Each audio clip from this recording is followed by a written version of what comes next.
Біз ойлаймыз, бүгін мен намазымды қаза қылдым, енді Алла Тағала мені жек көретін шығар деп. Жоқ. Керісінше, егер де біз осындай жағдайлардың ішінде жүріп, намазымызды барынша уақытында оқуға тырысатын болсақ, тастамауға тырысатын болсақ, біз Алла Тағаланың алдында дәрежеміз арта береді. Ал егер де біз керісінше немқұрайлық танытатын болсақ, егер біз намазымыздан айырылатын болсақ, онда басқа күнәларды жасау бізге оңай болады екен. Себеп пайғамбарымыз саллаллаху алейхи уассаламның хадисі бар, біз бен кәпірлердің арасын ажырататын нәрсе намаз дейді. Бұл жерде ғалымдарымыз әрине әртүрлі пікірлер білдірген. Соның ішінде ғалымдарымыз айтады, кім намазын тастап қоятын болса, оның тіпті басқа ең ауыр күпірлік күнәларын да жасауына жол ашылады екен. Сондықтан да қандай жағдайда болсын, намазыңызды тастамаңыз. Егер де сіз толық 5 уақыттың сүннетін барлығын оқуға тіпті уақыт жоқ деген күннің өзінде, ең болмағанда 5 уақыт намаздың парыздарын қалдырмай оқуға тырысыңыз.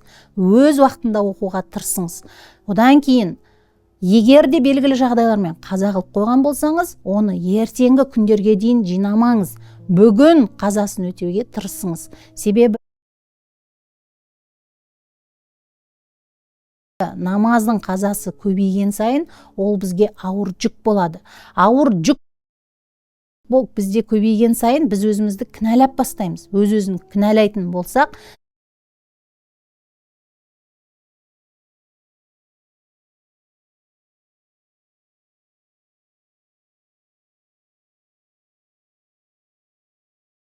біз өз-өзімізге деген сеніміміз азаяды, ары қарай психологиялықта біздің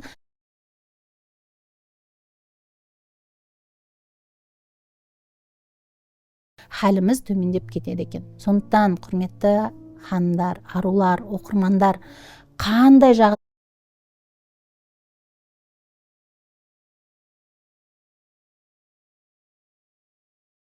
болса да намазыңызды тастамаңыз. Мейлі әлсіреп жүрген шығарсыз, мейлі қаза қылып жүрген шығарсыз, мейлі ұйықтап қалып жүрген шығарсыз.